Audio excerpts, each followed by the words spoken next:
Let's talk about Blackboard and your CCIMM's number. First off, for CCIMMs, this stands for Cadet Command Information Management Module. Every cadet's going to have a CCIMM's number. This is basically your cadet ID.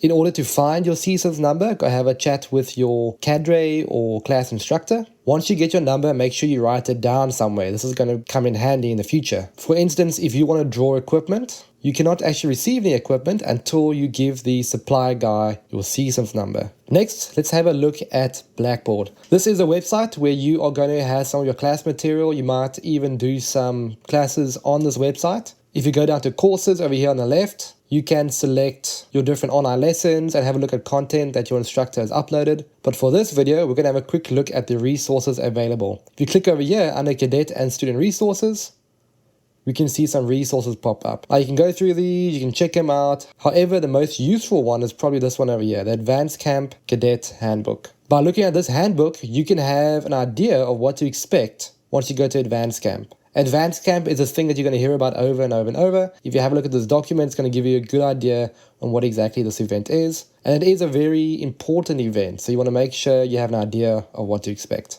That's it for today. Thank you for watching. I hope this video was helpful. Make sure you watch the rest of the videos in the series for more content. Cheers, guys.